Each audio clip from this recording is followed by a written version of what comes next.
Khaled Elgindy is a senior fellow at the Middle East Institute in Washington. He is also author of Blind Spot, America and the Palestinians from Balfour to Trump. And I thank you for joining us on obviously what is a concerning day and perhaps days to come. The Israeli military describes their operation as targeting militant strongholds, meaning it sees these areas as a threat. Now, this is on a scale rarely, if ever, seen.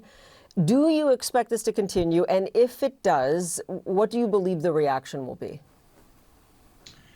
Yeah, I mean, I think it's a very alarming set of developments. I think typically what we see is in something like this is a very large response, but that is limited. And that's what we're hearing also from Israeli officials, that this is just the first phase. And so I think it's extremely likely that this is just just the beginning of a much wider operation. I mean, we've seen a steady kind of ratcheting up of violence, both from the Israeli army and from extremist Israeli settlers in the West Bank in the last 11 months in particular.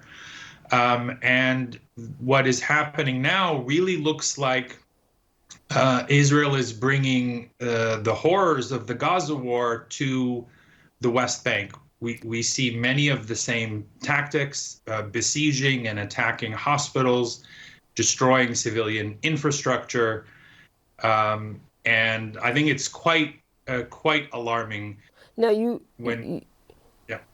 understand that, of course, Israel says what they're doing is protecting themselves. I do, though, want to point out that the foreign minister, as we were just saying, Israel Katz, saying that this was to thwart Islamic Iranian terrorist infrastructure. But I also note, as you say, he says we must deal with the threat just as we deal with the terrorist infrastructure in Gaza, including evacuations. What do you believe the possible escalation in the region could be, the possible reaction? No one else from the government is saying that will happen, but that is his pronouncement on social media. Yeah, I mean, I think that should run a chill down everyone's spine. We've seen exactly what Israel has done in Gaza over the last 11 months, and it's quite horrific. And I think there's no credible observer who would look at what happened in Gaza and say that Israel is in some way abiding by international law. I mean, we've seen massive and egregious violations repeatedly.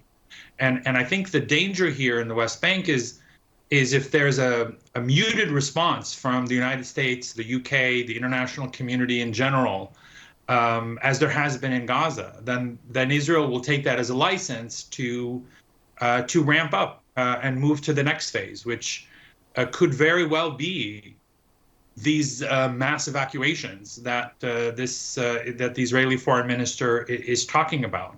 I mean, I certainly don't think he's joking. I think when he raises the specter of mass evacuations and compares what is happening now to what we've seen in Gaza, people should be very, very alarmed.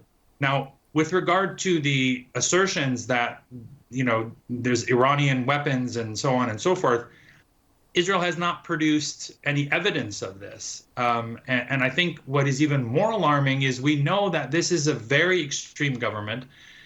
They have a very, I would say, even unworkably broad definition of what constitutes terror.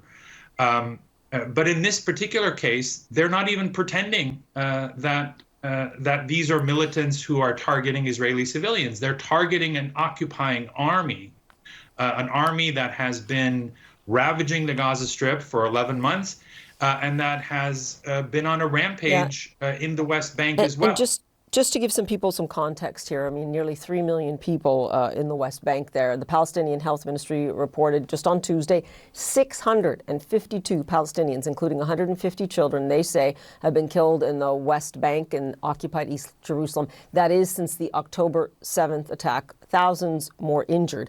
But I do want to ask you about the response, right? Hamas, through all of this, has called for a general mobilization against the occupation and its settlers everywhere.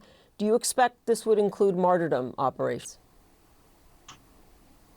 Well, that remains to be seen, by which I assume you mean like suicide bombings. Mm-hmm. I think it's quite possible. The reality is that while Israeli officials say that they are trying to prevent those kinds of attacks, the reality is that they're making those kinds of attacks much more likely. When you come in with this kind of massive, overwhelming, disproportionate violence and kill people consistently, destroy infrastructure, and so forth, you create the conditions and the motivations for people to want to pick up arms and to find weapons wherever they can get them. So it doesn't make sense to simply treat the symptoms by creating more symptoms. There has to be, at some point, level heads that say we have to address the underlying issue here, and that is Israeli repression, Israeli violence, an occupation that has lasted 56 years, the denial of Palestinian rights. These are the root causes.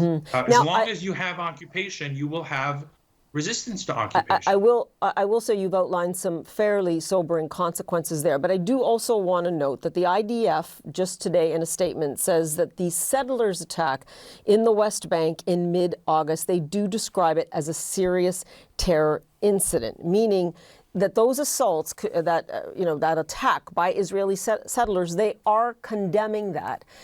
Do you see in that any kind of hope that Israel may be prepared to take a different tack? No, unfortunately, I don't, because I think those kinds of condemnations are primarily directed at Western ears and international audiences. But the reality is that we've seen this time and again, that when these settlers rampage through Palestinian towns, they're very often aided by, or at least have kind of a passive presence of the Israeli army. Sometimes they participate, and sometimes the army just simply stands by and watches. But ultimately, there are the cases where individuals are actually held accountable for destruction to Palestinian life or property are extremely rare.